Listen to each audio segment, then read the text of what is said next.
إن الذين عند ربك لا يستكبرون عن عبادته ويسبحونه وله يسجدون.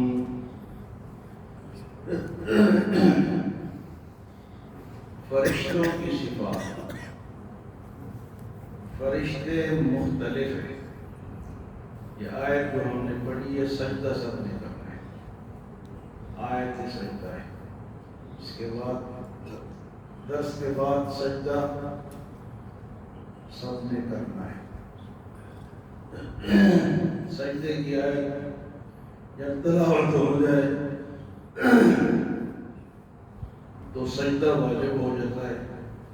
اس وقت کرے یا تھوڑی دیر بعد کرے یا بعد میں کرے، لیکن سجدہ کرنا پڑتا ہے. تو فرمایا کہ بے شک جو فرشتے تیرے رب کے پاس ہیں، ان الذین عند ربک لا یستکبرون عن عبادتہ، وہ اس کی عبادت سے تکبر کر کے منہ نہیں موڑتے. ویسبحونہ ولہ یسجدون، اور اس کی تسبیح کرتے ہیں اور اسی کو سجدہ کرتے ہیں. فرشتے بے شمار ہیں. ان میں فرق ہے. کچھ جو ہے ان کا مرتبہ اونچا ہے اور کچھ جو ہے وہ عام ہے. فرشتے جو ہے وہ اللہ کی ایک نورانی مخلوق ہے، اور اللہ تعالیٰ نے انسان سے پہلے ان کو پیدا کیا ہے. ان کی مختلف ڈیوٹیاں ہیں. وہ نہ مرد ہے نہ عورت. فرشتے نہ مرد ہے نہ عورت ہیں، اور جن کاموں میں اللہ نے ان کو لگا دیا وہ وہی کام کرتے ہیں. جن کاموں میں اللہ نے ان کو لگا دیا وہ وہی کام کرتے ہیں.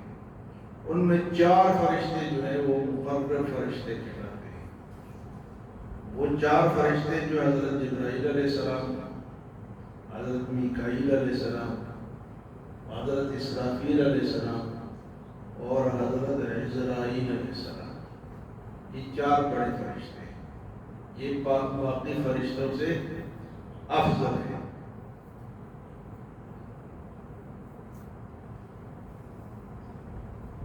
یہ 4 فرشتے جو ہے یہ باقی فرشتوں سے افضل ہے. لیکن یہ فرشتے انبیاء سے افضل نہیں ہیں. انبیاء جو رسول اللہ نے بھیجے ہیں ان سے یہ فرشتے عام انسانوں سے ایک انبیاء علیہ السلام، وہ انبیاء ان سے افضل ہیں ان فرشتوں سے. لیکن یہ جو 4 فرشتے ہیں یہ عام انسانوں سے افضل ہیں. باقی فرشتے جو ہیں ان سے انسان افضل ہیں. لیکن یہ جو 4 فرشتے ہیں یہ عام انسانوں سے افضل ہے. یہ جو 4 یہ ہیں جبرائیل علیہ السلام، میکائیل، اسرافیل اور عزرائیل. اور کچھ فرشتے ہیں 8 فرشتے ایسے ہیں جو کہ حاملین عرش، انہوں نے عرش کو اٹھایا، وہ بھی افضل فرشتے ہیں. حاملین عرش جو ہیں وہ بھی افضل فرشتے ہیں. تو یہ فرشتے ایسی مخلوق ہیں، اس آیت میں بتایا گیا کہ وہ اللہ تعالیٰ کے سامنے تکبر نہیں کرتے، اور جو عبادت اللہ نے ان کی مقرر کر دی وہ کرتے. بڑے بڑے طاقتور فرشتے ہیں. جبرائیل علیہ السلام نے ایک کشتی کو اپنے پر پہ اٹھایا، آسمانوں پہ لے کے زمین پر پٹا دیا. اب انسانوں کے اندر اور فرشتوں کے اندر یہ فرق ہے. انسان تھوڑا سا طاقتور ہوتا ہے تو کہتا ہے جی میں اللہ کو نہیں مانتا، میں تو اللہ کو سجدہ ہی نہیں کرتا، اللہ کی بات ہی نہیں مانتا. لیکن فرشتوں میں ایسی بات طاقتور سے طاقتور فرشتے ہیں، وہ اللہ کے حکم کے پابند ہیں، اور جو حکم اللہ نے لگا دیا وہ اس کو کرتے ہیں۔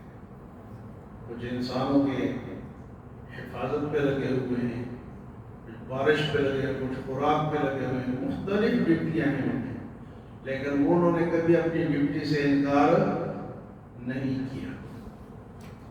تو اس لیے فرمایا کہ انسان کو بھی ان سے عبرت حاصل کرنی چاہیے۔ جب اتنے طاقتور فرشتے ہیں اور وہ اللہ کی عبادت کرتے ہیں تو انسان کو بھی چاہیے کہ ان کو دیکھ کے وہ بھی اللہ کی عبادت کرے۔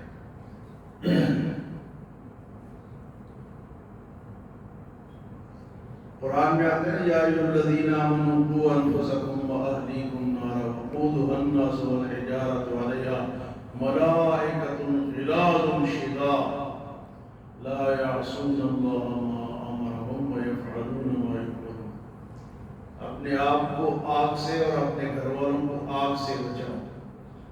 اللہ نے ایسے فرشتے مقرر کیے ہیں کہ قیامت کے دن جو حکم ان کو دیں گے وہ انکار نہیں کریں گے۔ لا یعصون اللہ ما امرهم ویفعلون ما یؤمرون، جو اللہ فرمائیں گے وہ کریں گے۔ وہ یہ نہیں کہ ہم پھر سفارش کریں کہ مجھے چھوڑ دو، فلانوں کو چھوڑ دو۔ جو اللہ فرمائے گا فرشتے وہی کریں گے۔ حدیث مبارک ہے کہ کامل مسلمان کون ہے؟ مکمل مسلمان۔ فرمایا کہ المسلم من سلم المسلمون من لسانہ ویدہ۔ فرمایا کہ کامل مسلمان وہ ہے جس کی زبان اور ہاتھ کی ایذا سے دوسرے مسلمان محفوظ ہوں۔ اس کے زبان سے اور اس کے ہاتھ سے دوسرے، یہ مکمل مسلمان۔ لیکن ہم تو دن کو ہاتھوں سے بھی اور زبان سے بھی کتنے مسلمانوں کو تکلیف دیتے ہیں۔ ہاتھ سے اگر ہاتھ سے کر سکتے ہیں تو چھوڑتے نہیں، جو نہیں کر سکتے وہ کہتے ہیں جنہیں بڑا اچھا وہ نہیں کرتا، لیکن اگر وہ کر سکتا ہے تو چھوڑتا نہیں ہے۔ اور زبان تو ہماری بندی نہیں ہوتی۔ فرمایا کہ مکمل مسلمان وہ ہے جس کے ہاتھ اور زبان سے دوسرے مسلمان محفوظ ہوں۔ تو دو باتیں آج ہم نے پڑھی ہیں، ایک تو فرشتوں میں پھر تقابل ہے، کچھ افضل ہیں لیکن انبیاء سے افضل نہیں ہیں۔ ہاں عام انسانوں سے عام فرشتے جو ہیں وہ افضل ہیں، کیونکہ وہ گناہ تو نہیں کرتے۔ یہ افضل اس لیے کہ کہتے ہیں کہ فرشتہ کون ہے؟ یہ فرشتہ ہے۔ انسان کو لوگ کیا کہتے ہیں؟ یہ فرشتہ ہے۔ تو فرشتہ اس لیے کہتے ہیں کہ وہ گناہ نہیں کرتا، فرشتوں کی طرح زندگی گزارتا ہے۔ لیکن ان سب کے باوجود انسان جو ہے وہ افضل ہے فرشتوں سے، کیونکہ فرشتے تو اللہ کی عبادت پہلے سے کرتے ہیں اور کر رہے ہیں۔ انہوں نے اعتراض بھی کیا تھا کہ یہ خون خرابہ کرے گا اور جناب گناہ کرے گا، ہم آپ کی عبادت ونقدس لک۔ اللہ نے فرمایا انی اعلم ما لا تعلمون، جو میں جانتا ہوں تم نہیں جانتے۔ تو وہ یہی انسان ہے نا کہ اس کے فرشتوں کے ساتھ تو گناہ ہے ہی نہیں، کر ہی نہیں سکتے، ان کے اندر مادہ ہی نہیں، نور سے بچے۔ لیکن انسان کے اندر سارے وہ گناہ کے مادے موجود ہونے کے باوجود سب کچھ چھوڑ چھاڑ کے اللہ کے دربار میں آتا ہے، سب کچھ چھوڑ دیتا ہے، تو پھر وہ انسان جو ہے وہ فرشتوں سے آگے بڑھ جاتا ہے۔ وہ تو گناہ نہیں کرتے نا، ان کو تو مادہ ہی، انسان کے اندر مادہ ہونے کے باوجود بھی وہ سارے کام چھوڑ کے اللہ کے پاس آتے، پھر اللہ خوش ہوتے ہیں، پھر فخر کرتے ہیں کہ دیکھو فرشتوں، یہ ہے وہ میرا بندہ جس کو میں نے تمہارے بعد پیدا کیا، اس کے اندر اتنے خواہشات کے باوجود بھی یہ سب کچھ چھوڑ چھاڑ کر اور میرے پاس آتا ہے۔ اس پہ اللہ خوش ہوتے ہیں، فخر اور فرماتے ہیں۔ اللہ ہمیں عمل اور سمجھ کی توفیق عطا فرمائے۔